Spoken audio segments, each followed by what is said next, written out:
Horror movie remake isn't really a term that many of us movie lovers like to hear. There are a few great ones though. The Thing, The Fly, Dawn of the Dead, the 2013 Evil Dead film, and a few more. And if I had to give you a top 3, today's film is definitely my number 2, with the other 2 films being The Fly and The Thing at number 1, of course. So without further delay, let's talk about the 1988 remake and reimagining of The Blob.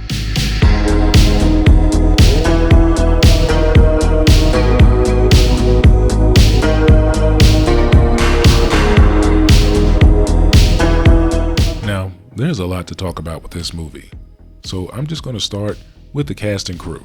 The Blob 88 was directed by Chuck Russell, who 1 year prior had directed Nightmare on Elm Street 3: The Dream Warriors, which is the best in the series in my opinion. He would later go on to direct The Mask and Eraser. He also helped write the screenplay for this film, as well as 1984's Dreamscape and Nightmare on Elm Street: Dream Warriors. And who, you might ask, co-wrote this screenplay with Chuck Russell? None other than Frank Darabont. They both also co-wrote Dream Warriors from the previous year. Frank Darabont would go on to write The Fly 2, Tales from the Crypt episodes, The Shawshank Redemption, The Green Mile, and The Mist, as well as the Walking Dead series. The Green Mile and The Shawshank Redemption alone make Frank Darabont a legend.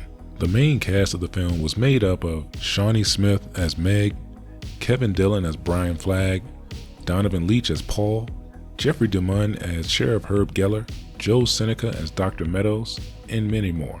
Now let's talk about this horror film that I feel is sorely underrated. Now of course, no horror remake can touch John Carpenter's The Thing.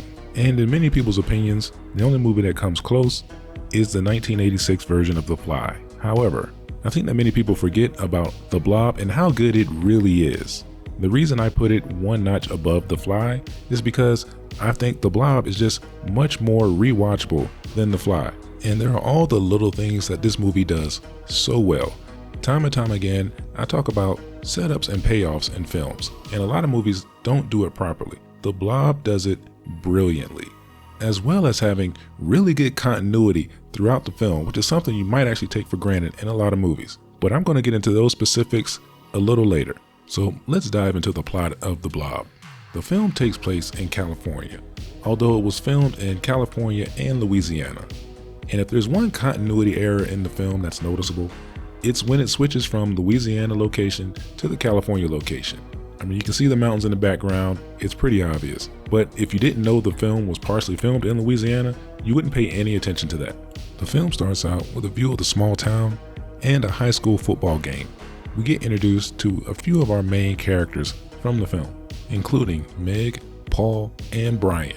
And right from the beginning, this movie establishes something that a lot of movies seem to ignore: a great fake out. With the way the opening is presented, you just know that Paul is going to be the hero of the film, and Brian is quickly established as the bad boy of the movie. But this movie will play games with all of your assumptions.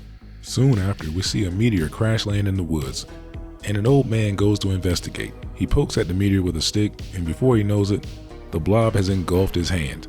The old man jump scares Brian just as he's trying to cut the thing off of his hand with a hatchet. The old man's nearly run over by Meg and Paul, who are out on their first date, and all 3 of our main characters take the old man to the nearby hospital to get help. This is when we find out that the blob gets bigger as it consumes more meals. From here, the blob goes on a town rampage, and we find out that the blob itself was man-made. It was an organism sent into space, and when it came back to Earth, it had to be contained. Now that was a super generic overview of the film's plot. But the reason I didn't go into detail is because there are so many small plot points that I need to discuss. The first thing I want to discuss are the notable fake outs. Like I said before, Paul is set up to either be the hero or someone that lives until the end of the film. But 26 minutes into the movie, after they've taken the old man to the hospital, Paul is brutally killed.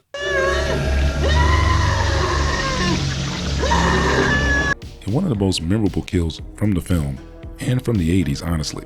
It's so memorable, it's on the poster. And just like that, Brian and Meg are now your 2 main characters. Another notable fake out in the movie is the fact that the blob was a man-made bioweapon. and not some alien from space. I was 10 or 11 the first time I saw this movie, so that blew my mind. The next fake out I want to discuss actually leads into my next subject, which is continuity, setups, and payoffs. But for now, let's talk about this fake out. This is Meg's little brother Kevin, and in this scene, you find out that he's got a sticky zipper on his jacket. And this scene does two things. One, it establishes that Kevin is just a kid and he needs his mom to help him with his zipper. And two, this is probably going to come back at some point in the movie. And sure enough, that sticky zipper does show back up in the film. When the Blob is chasing Meg, Kevin, and his best friend, Kevin gets trapped in a door and he can't get out of his jacket. Meg comes along, rips the jacket, and he escapes. The reason it's a fake out is because as soon as this scene comes up, you're thinking, oh man, Kev has a sticky zipper and he's gonna get dissolved. And instead, it's his best friend that gets melted moments later, which honestly at the time was pretty shocking to see this happen to a kid. Now I want to get into some of the continuity, setups, and payoffs that I think makes this film absolutely brilliant. Let's start at the end, and the snowmaker that our heroes blow up to freeze the Blob to stop his rampage. You might be wondering, why the fuck is there a snowmaker in this town? Well, go all the way back to the beginning, and the film firmly established the need for this snowmaker to be where it was. Ski season's about to start. There'll be tourists. The summer's got me overhauling 6 damn skidoos, 3 cats, and 2 flatbed snowmakers. In any other movie, these are just throwaway lines, and you're not going to pay a whole lot of attention to them, especially the first time you watch it. But later on in the film, when you inevitably ask yourself, why is there a snowmaker in this town? You're going to say, oh yeah, it's a ski town, this makes sense. Another thing established pretty early is that our bad boy Brian is somewhat of a mechanic. He wrecks his bike at the beginning of the film, goes to his boss's shop, and asks for a ratchet set to take back to the woods to fix his bike. This sets up the fact that Brian has a ratchet set with him for the rest of the film. So when he and Meg get captured by the government agents, Brian decides he's not going to wait around and he's going to try to get out of the back of this truck. Well, guess what? He uses the ratchet set in his pocket to escape. In a lesser film, they'd write some dumb shit into the plot, like the driver of the truck swerving to miss a deer or a bunny rabbit or something, the truck flipping over, the doors flying open, and somehow our two main characters not being severely injured. But no, this movie does it the smart way. Or how about the death of the sheriff, which happens off screen, but it's set up in a really smart way. At the beginning of the movie, the sheriff is trying to ask Fran out on a date. She tells him she's pretty busy, and he thinks he's been turned down. But when she gives him his check, at the bottom she writes, I get off at 11. The sheriff is currently dealing with the deaths of Paul and the old man, and he's a bit stressed out. So he decides to go check on Fran. Meanwhile, our two main characters are having a heart-to-heart conversation at the diner when one of the craziest, coolest deaths you will ever see in a movie happens in the kitchen. This poor dude that was just washing dishes gets pulled into a drain head first. I thought this kill was absolutely amazing when I saw it. I actually recorded this film on VHS and I would watch this movie over and over again, and I had a tendency to rewind this part because it was so cool. But I don't want to get too far off track. Seeing the insanity going on in the kitchen, Fran and our two main characters escape.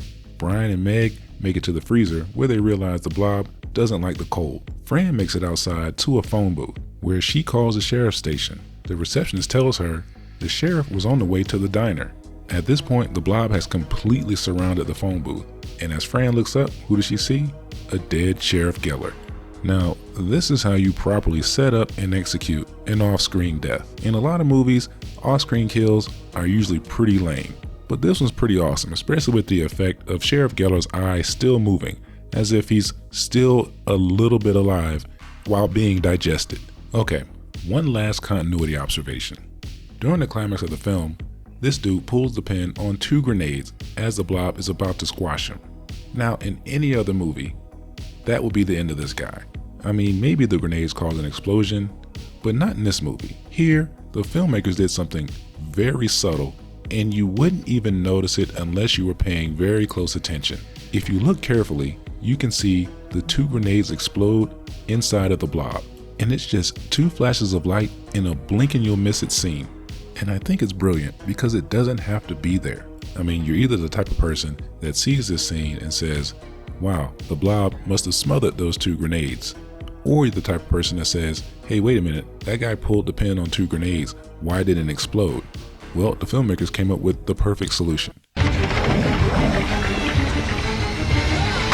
Now it's time to speak on some of the visual effects in this film. Some of them are subtle, and some of them are really in your face, but most of them are pretty damn good. Take this scene for instance. Geller speaking. Sheriff, this is Paul Taylor. Oh, what's wrong?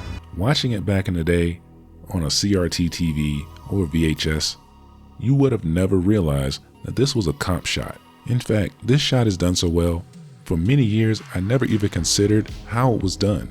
Watching the film now in 1080p, you can see where Paul is comped in, but even then, you really got to be paying attention. The way the Blob moves and looks is in complete contrast to the original version from the 50s. This thing looks organic, and the way it dissolves its victims is just nasty. Sadly, this Blob remake wasn't a big hit when it was released. It gained popularity later on cable and on VHS. Nowadays, you can watch it on streaming. It is available for free on Pluto, and I highly recommend you go watch it. If for whatever reason you haven't seen it and you're watching this channel, please go watch The Blob 1988.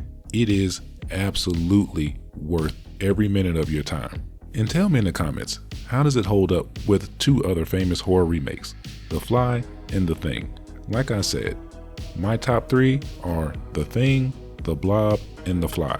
What are yours? Thanks for watching, and I'll be back soon. They're